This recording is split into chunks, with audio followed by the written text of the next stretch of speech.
Hi students, and welcome to another episode of this Learning Web Development with Angular course. Last time in the class, the recording unfortunately broke. I don't know why, but the recording stopped in the middle of the lesson, and so I promised you to do a re-recording.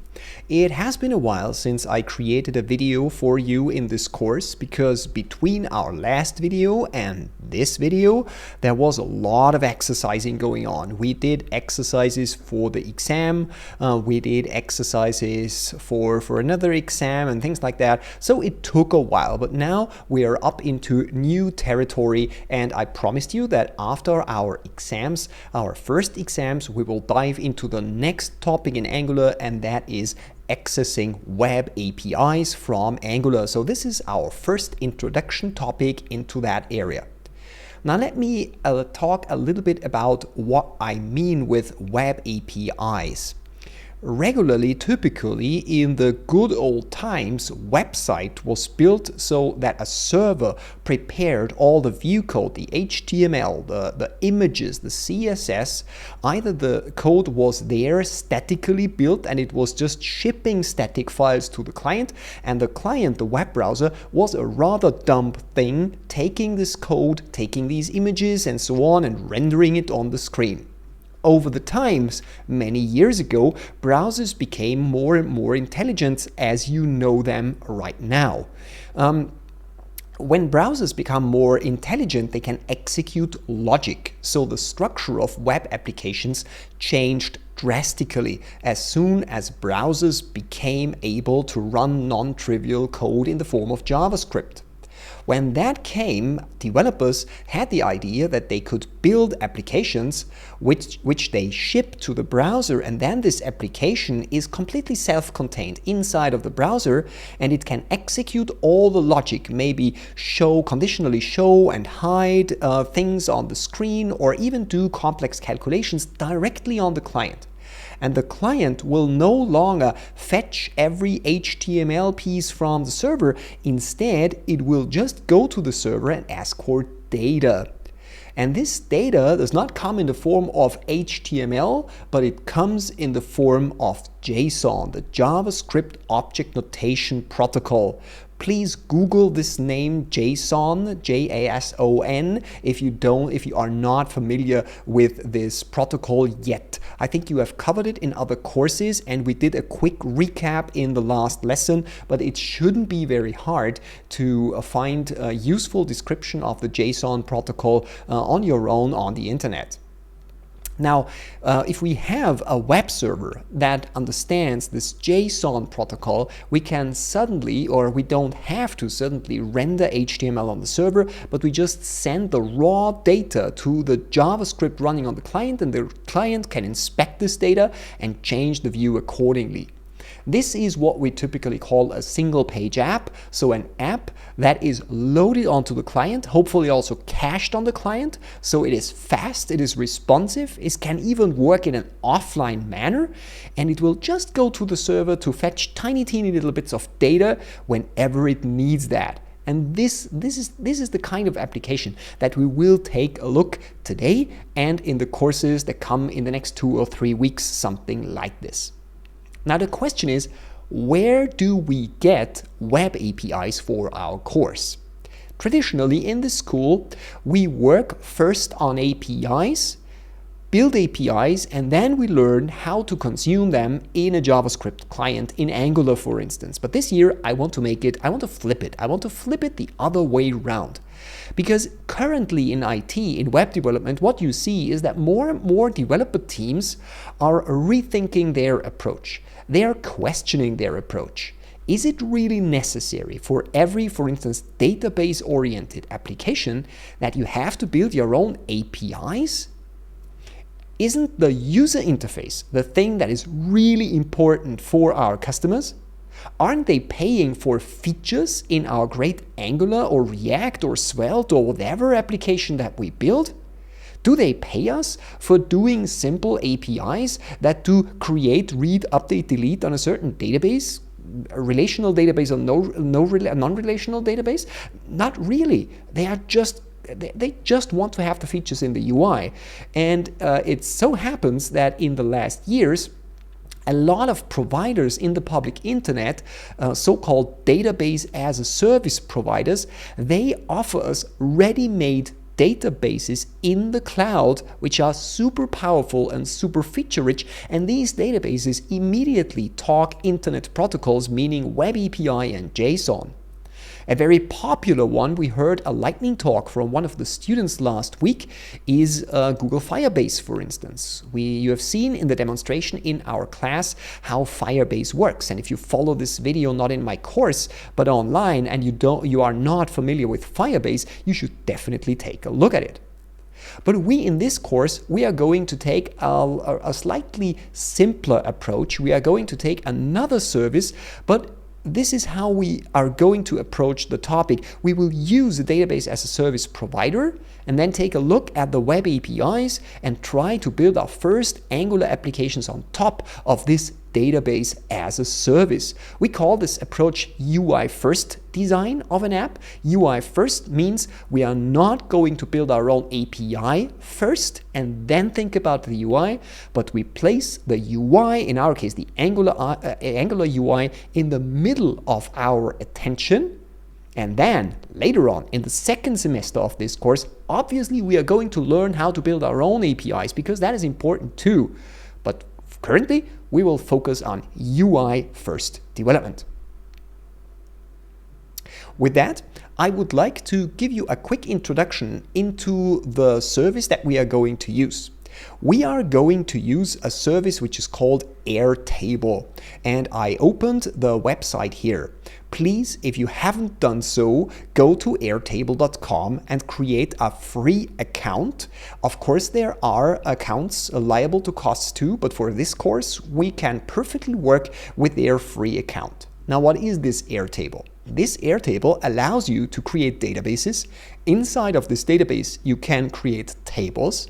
Inside of these tables, you can create your own columns with various data types. And the beautiful thing about Airtable is that you get a lot of different visualizations out of the box.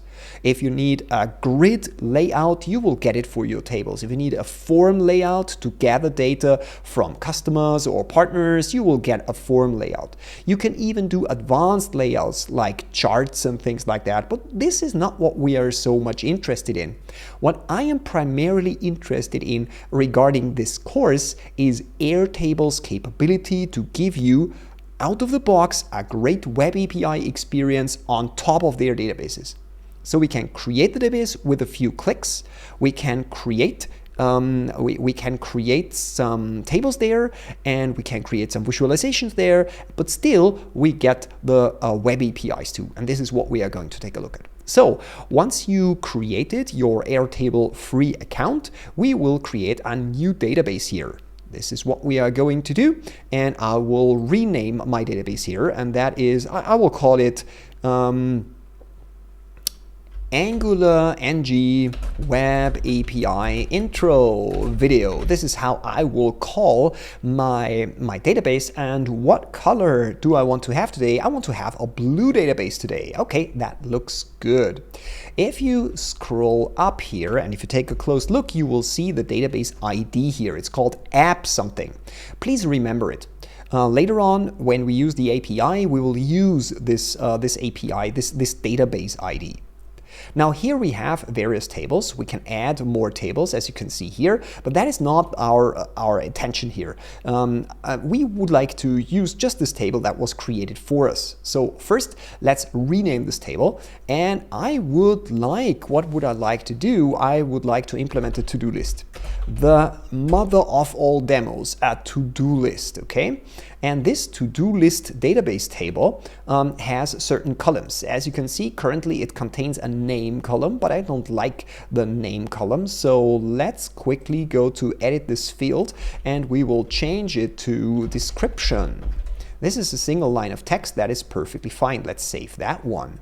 Then we will add an additional field. This field should say assigned to, something like this, and it will also be a single line of text. As you can see, you have a bunch of different data types, and we will play with some of these data types later on, but currently I would like to demonstrate the very basics of working with web APIs in Angular. So for now, it's perfectly fine to go with a single line text here. If you want, you can add some default values, whatever you like. You can add a description, but for me, it's perfectly fine. Let's move this one to here. So we have description assigned to notes. We get it automatically. Assignee, we get it automatically, and status, we get it automatically. We can ignore these fields, or we can also delete them because we didn't create them. They were just created by the wizard of Airtable. So therefore, we don't need them. We want to really focus on the columns that we are interested on. We have description, we have assigned to, and last, we would like to have a checkbox, this one, and let's call it done. So we can check this thing once we have done our to-do item. Now we have a bunch of automatically inserted rows here, and I don't need them, so I will delete everything. And now we have an empty table with 2 columns, very simple. That is exactly what I want. Now, later on, or if you want, you can play with it, you can add different visualizations for this thing. You can build some interfaces, as you can see it here. You can build some web forms and so on, but that is not our topic. But I think you get the idea, right? You can also go here and you see the different layouts. Currently, we just have a grid view layout. We can say, hey, create a form, for instance. That is my to-do item form, for instance. Let's create a new view. And here you see we automatically get a nice view where we can add some header information. And this is fine. And we can immediately share this form with other people to gather, for instance, some data for an event or for a product launch or whatever we do. I think by now you got the idea, right? It's a database as a service that gives us a nice UI out of the box. But now comes the interesting part, because now we would like to go to the developer area. You can find the developer hub if you click on account up here. This is my account, my personal account, which I use for demoing, and I can go to the developer hub. The Developer Hub allows us first to browse the Web API documentation. We will need that in a second, but first we need to do something else. Airtable supports various different authentication themes, because obviously we don't want to have all our data sitting publicly in the big wide internet.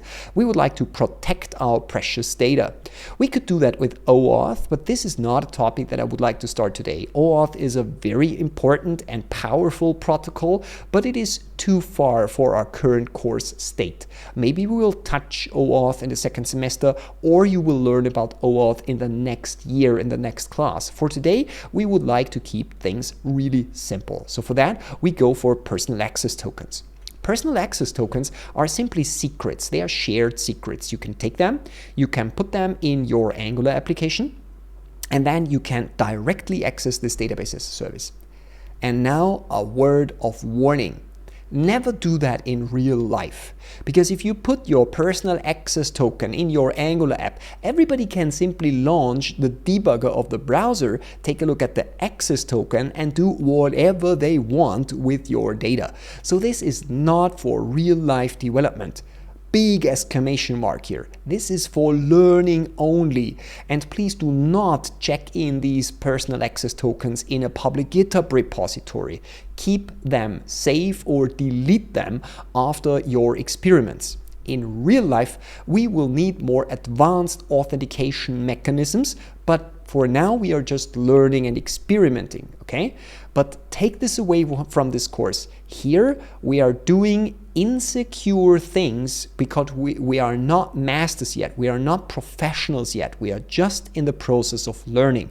But in real life, that would be dangerous. Don't do that.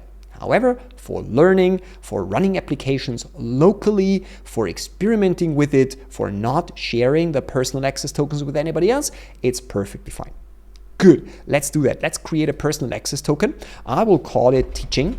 You can call it whatever you want, and we can add a scope, for instance, a scope that allows us to do certain things. And in my case, I would like to have records read, and I would like to have records write, so that I can read and write records.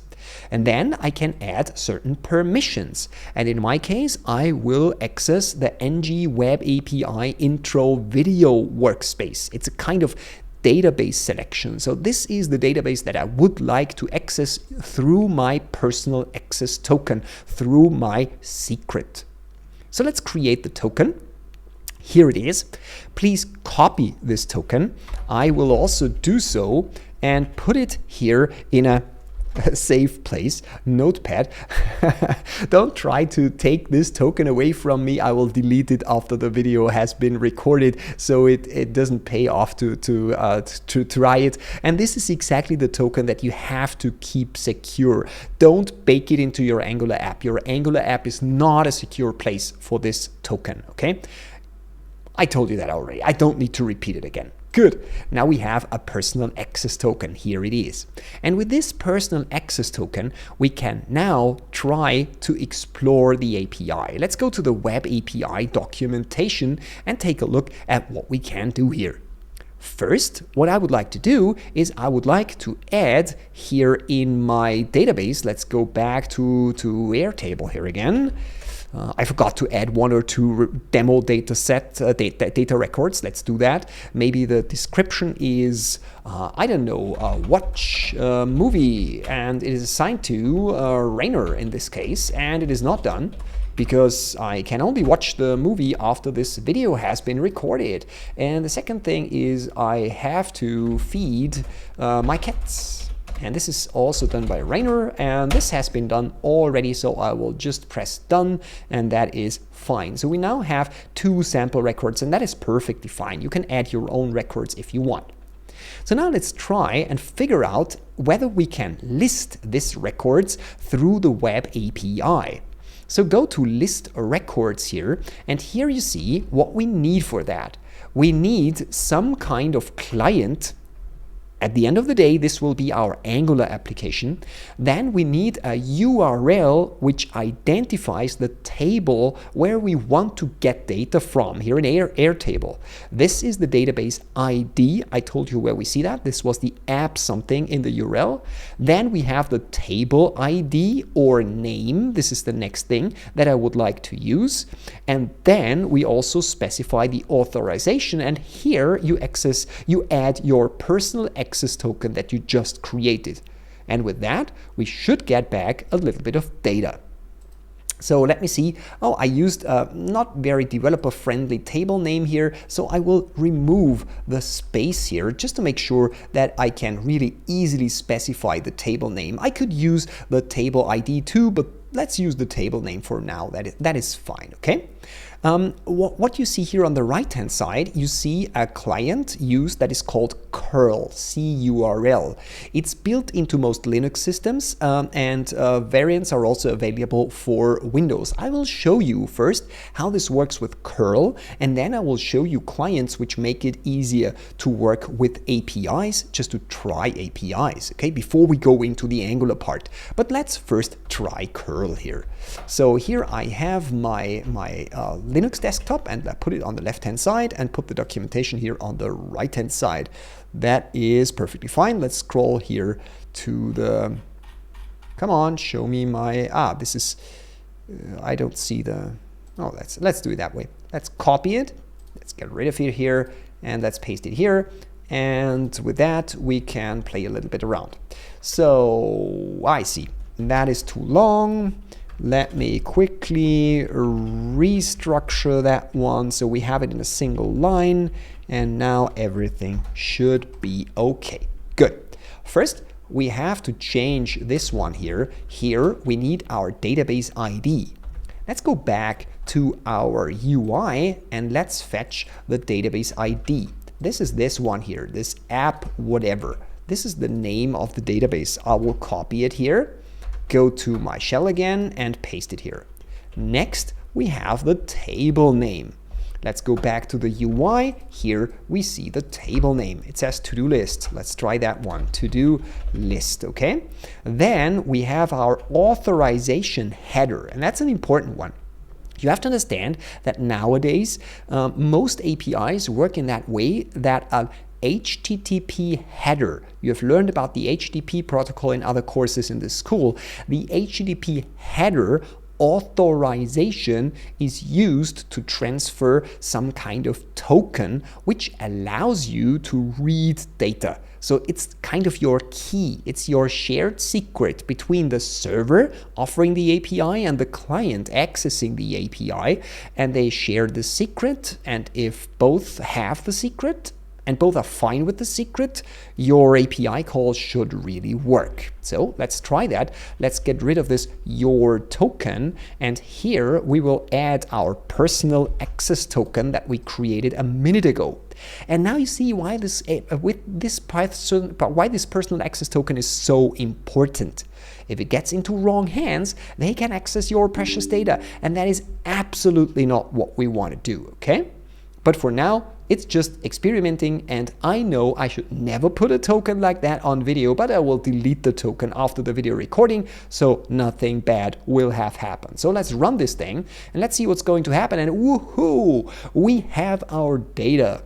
In Linux, there is a nice little tool. You can install it if you want. It's called JQ, like jQuery, JSON query, and if I run it, I will see a nice little colored output of my data. And you see, this is JSON. This is what I mean. With database as a service, you do not have to reinvent very basic data access strategies.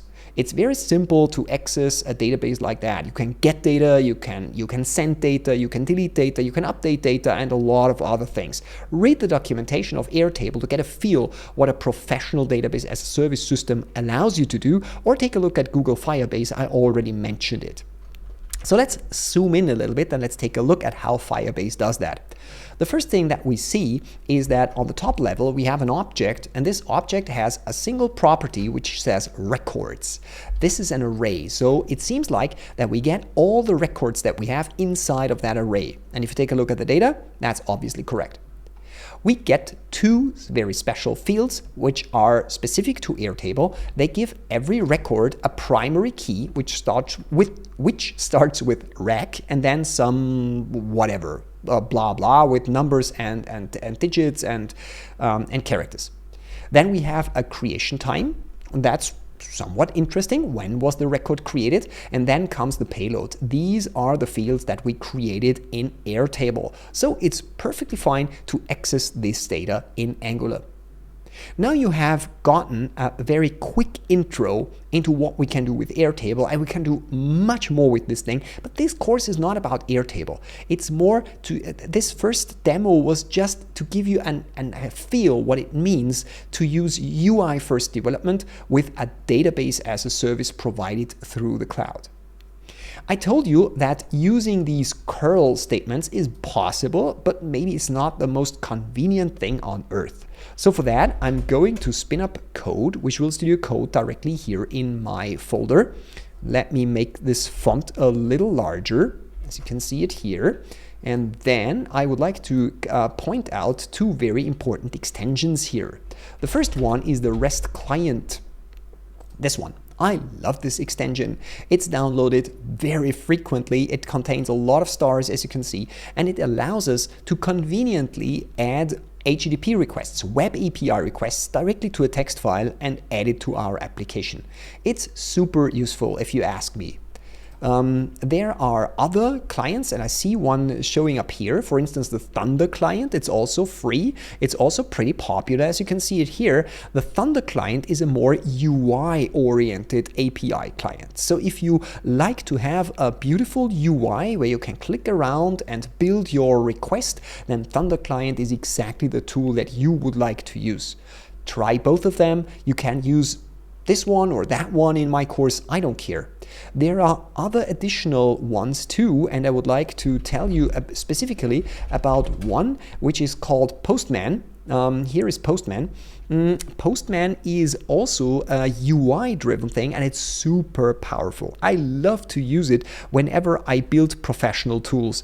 There is a free tier, especially for you as students. You will definitely have all you need with a free tier, but there is a liable to cost tier 2, which offers additional features for professional usage, especially when it comes to team management and testing APIs and things like that. So Postman is also a very professional tool, and if you like to use Postman in my course, feel free to do so. There are a bunch of additional API clients that can help you to play with web APIs, but these are just 3 that I wanted to mention for you. So now I would like to show you how the REST client works. I would simply do a request.hdp file here, and then I can build my API request directly here inside of my editor window. I can say what I want to do. I want to do a GET request. A GET request is used to get data, to read data from a web API, and this is exactly what my curl request does here. Next, I need to specify the URL. So I would like to copy the URL here and paste it here. If I do that one, it will fail. Let's run it, and it says, unauthorized. Of course, my API, my database is protected using a key, a shared access key. So let's add the access key here. Here, again, we use the authorization header. This is exactly the header that we had here. And afterwards, we use a colon, and then we use a so-called bearer token. Okay, we add a bearer token together with our personal access token. And again, please make sure that you do not share the secret with anybody else who should not have access to your database. It's like giving away the key to your house. You should think about it if you really do that. So run this request, and what we get is, woohoo, JSON. See? This is exactly what we wanted to have, and we see that the server gives us a lot of interesting information. The server gives us the so-called HTTP status code. Are you familiar with the status codes in HTTP? 200 means okay. Before we had 401, unauthorized.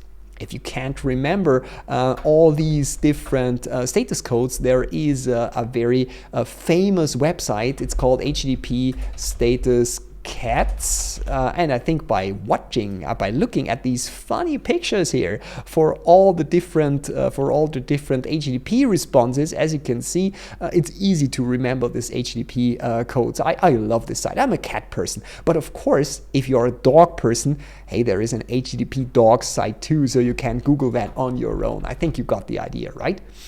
So the HTTP status code is important to find out whether our call was successful.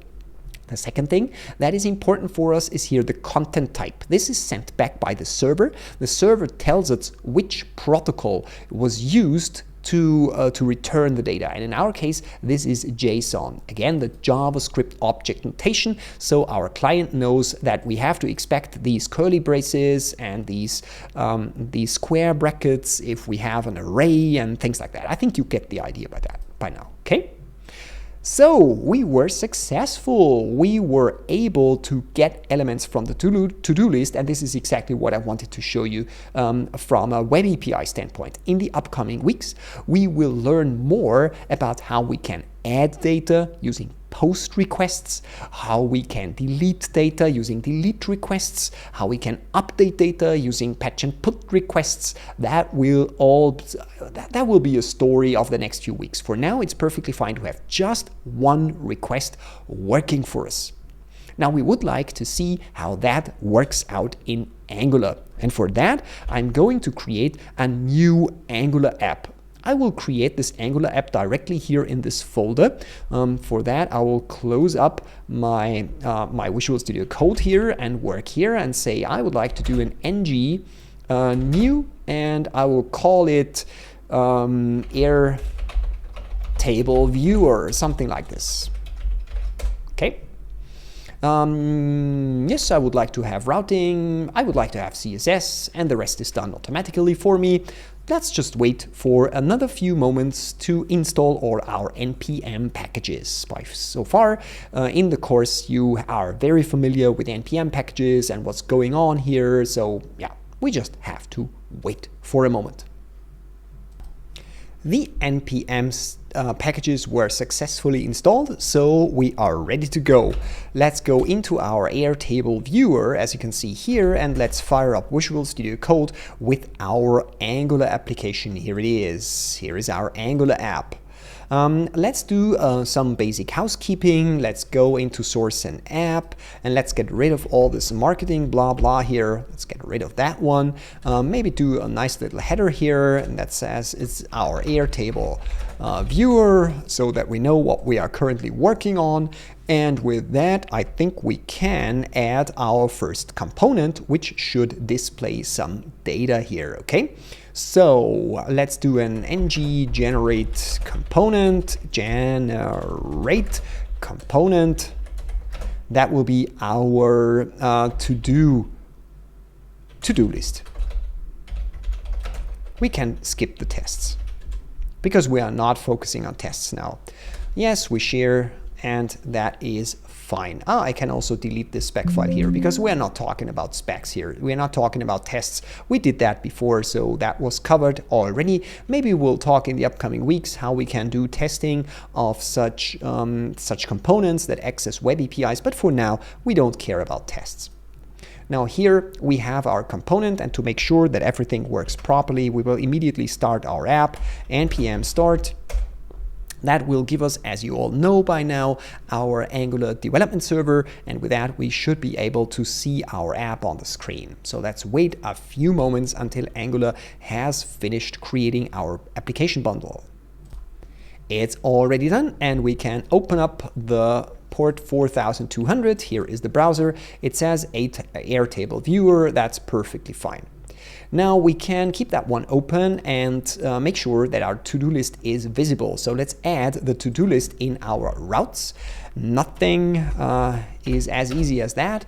We simply say we want to have the path, and the path should be, let's say, to-dos. Let's put it that way. And the component should be the to-do list component. That's it. And maybe we will also add a redirect, a default path, a path that is just this one. Oh, I wasn't consistent with the quotes. Let's do it that way. Path match. Here it is. Oh, I made a mistake here. Sorry. The path match should be full. And finally, we do a redirect to, and we redirect to to-dos. And I think with that, we are good. Yep, that looks good. So let's go here, and you see to-do list works. So we were automatically redirected. Everything is good. So we can now do our work in that area. Now, how can we do an HTTP request directly in our Angular app? For that, we need to go into the app module, here. Here in the app module, we are going to import another important Angular module. We are going to import the HTTP client module. This is what we want to have. The HTTP client module is available in an import here. Here it is. It's available in Angular/common/HTTP. And in Angular Common HTTP, we have the HTTP client module. This is exactly what we need to do. So now everything compiles correctly. Let me point out what I did. I imported here on the TypeScript level. That is necessary in order to make the HTTP client module available to my app. And then I added it to the imports section of my ng module. A word of warning here. I have updated my machine already, and I'm currently using the Angular version 15. And believe it or not, you are so young, your experience with Angular is only a few months, and already I have a big change coming up to you. So far, we always learned that there is this kind of module here, and whenever we create a component, we learn that we have to add this component here to the list of declarations. Here you see it, so to make everything work. But guess what? with Angular 15, all this code is no longer necessary. So strictly speaking, we could get rid of this module at all. The feature in Angular 15, which I'm referring to, is called standalone components. And we can also do a module-less implementation of our app. However, for now, I do not want to confuse you. It's perfectly fine to continue working in the way that we did before, at least for the next few weeks, okay? Maybe we will use the time at the end of the semester so that we learn how to embrace the new approach of building Angular apps without modules. It has a bunch of advantages, but for now we will stick with the old way. The reason why we do that is not because we don't like new approaches. We like new approaches if they make our lives easier, if they make our apps better and more efficient. The reason why we stick to the old way of doing things for another few weeks is I don't want to confuse you. Just learning too many new things at one time is confusing, and therefore let's stick with the old traditional one for another few weeks, okay? So let's learn about how to add the client module to a module, and in a few weeks I will show you how to get rid of this stuff again. So now that we have the HTTP client module, we can go to our to-do list. And in this first very introductional video, I would like to show you how to put everything in the component. In the upcoming weeks, we will learn how to separate data access into separate services, so you have data access services like we had business logic services before. But now let's keep it simple, okay? Let's go here into the to-do list component, and inside of the to-do list component, we are going to build a constructor. Here is the constructor, and here we use Angular dependency injection just in the way as you have learned it in the last few weeks and months. You can simply say private HTTP, and you say, give me the HTTP client. This is what we want to have. By adding the private keyword here, we can make the HTTP client available to the rest of this class. Now we get an error because it doesn't understand HTTP client. We have to add the import statement up here, and suddenly all the errors go away and our app happily compiles. And if we take a look at the browser, everything should still be fine. Now, for the first time, we need to add an important aspect here, because at one point we need to access the API, and here we are going to use something which we have so far always deleted: implements on init. See, this is the on init thing here. This on init can generate for us a method which is called ng-on-init. And ng-on-init is a great place to fetch some data from a server when the component is activated, when it is displayed on the screen. So ng-on-init, and you can remember that, is a great place to fetch your data initially, to trigger fetching the data initially. And this is exactly what we are going to do here. For that, we are going to call a method on HTTP. And if we take a look at the methods on HTTP here, we will see that we have methods which align to the different HTTP protocol methods. We have get for reading data from an API. We have patch and put for updating data. I will tell you more about what the differences are later. We have post for adding, for inserting data. We have delete for deleting data from a server. So for now, we would like to get the to-do list from our API. So I'm going to use get here.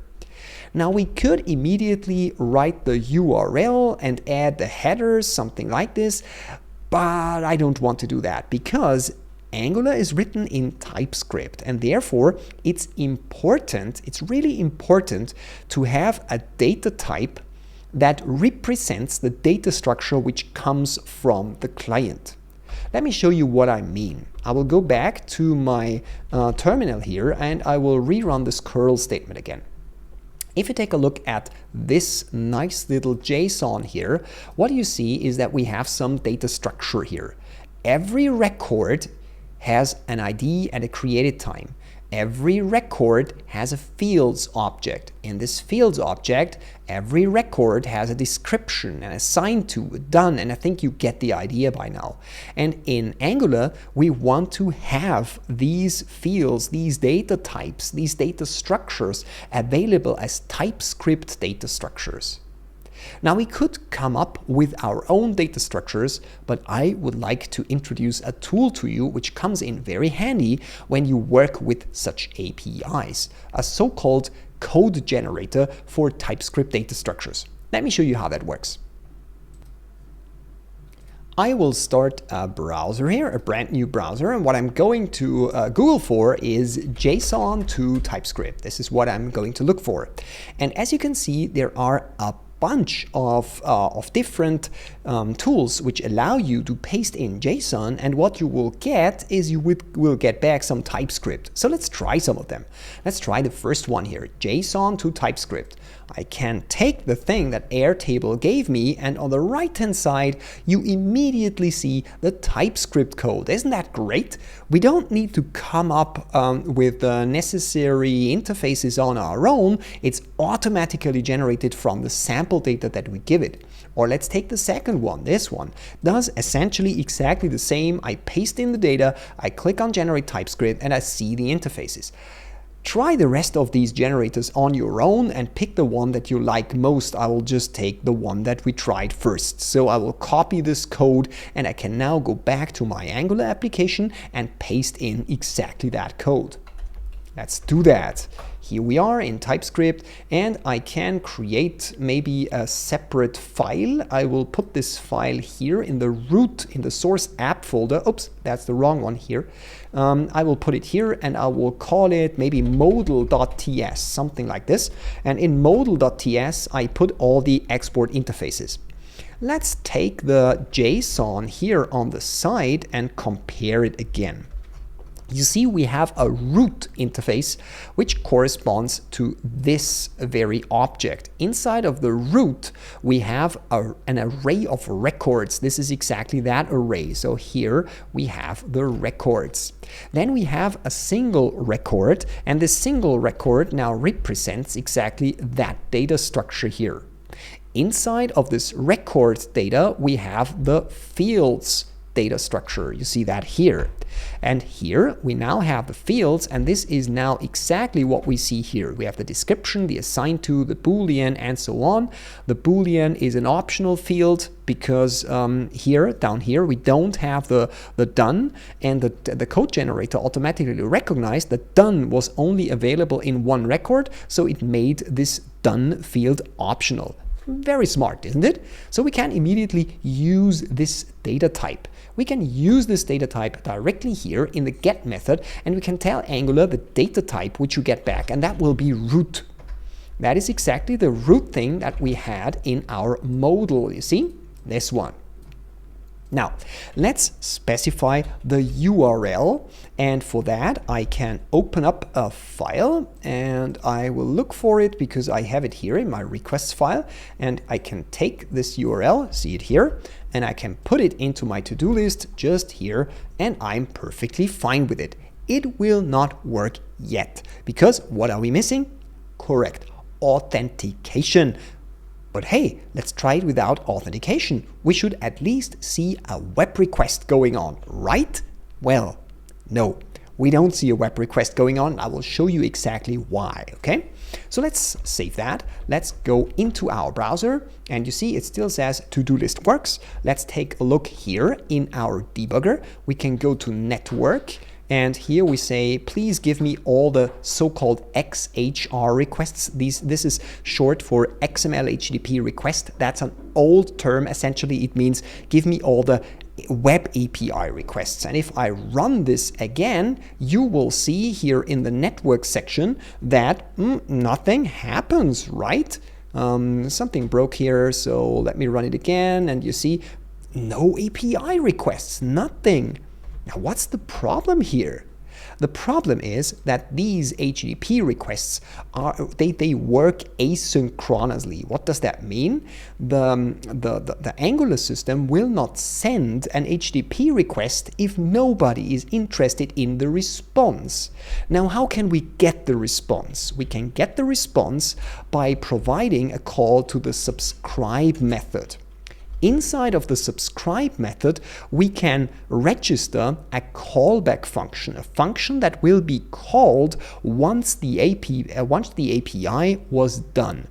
And we get back here the data, and if I hover over this data, you will see that this is the data type that we provided for our Angular app. This is the root data structure that we should get back from our server, right?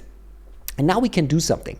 We can simply assign that to a variable. Let's say this is our public data of type root, and let's make it optional. This can be a root or undefined, something like this, or let's just use the question mark and let's say root, something like this. And with that, we can say this.data equals data. We don't do anything with this data now. It will still not work because we don't have authentication, but we should now see a web request. Let's see whether we were successful. I will, let me get rid of that one and reload our app and go to network, and you see we have a web request. Isn't that great? Now that we subscribed to the result of the HTTP GET, we now really issued the API request to Airtable. And what did Airtable tell us? I'm very sorry, Rainer, but you are not authorized. Of course, we learned about it. We need the personal access token. This is the thing what I was warning you about. Do not publish your access token in your Angular app. For now, we are going to do it, but we are not checking it in and we are not sharing it with anybody whom we don't trust. We are just in the experimental mode, okay? Very well. Okay, so let's add our header. If we take a look what we can do here, you see that the second parameter for our web API request is the options parameter. And inside the options parameter, we can specify our headers. And this is exactly what we want to do. So let's specify the option parameter, and for better readability, I will put them in the next line, okay? So here we can say we specify the headers, and that will be a new HTTP header. Here, headers. This is exactly what we need. And here we are going to specify all our headers. The first one is the authorization header, and this is essentially what we need. Nothing special here. Oh, sorry, we don't need the quotes here. And here we specify the value of the header. So I can take a look at the requests thing here, and I can just copy out the bearer token together with the personal access token and put it exactly here. So this is now specifying the authorization header here in Angular. And you see, this is the authorization header here in the REST client.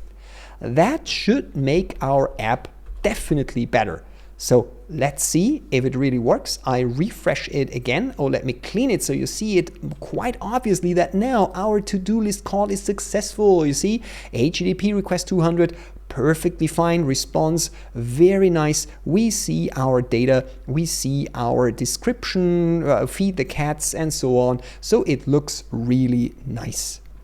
Last step that we have to do is we have to display the result on the screen. And that's very simple. I'm simply going to see here our data, and we will just use here a paragraph, and here we are going to do our data and use the JSON pipe to display the data as JSON, and with that you see our data as JSON. We managed it. We managed it to create our first Angular app, which accesses a database service in the cloud, namely Airtable, and the rest of the work is up to you. I ask you to use your existing Angular skills to display this to-do list in a nice way. Please format it, please display it nicely, and in the next video that will come up next week, we will learn a lot more about what's going on behind the scenes. I will tell you all the secrets behind this subscribe method. We will dive into RxJS. You will learn how to use the async pipe in Angular, and more and more and more. For now, I am happy. This is all I have for you today. I hope you learned something from this video. I hope you enjoyed it. See you tomorrow in class. Bye.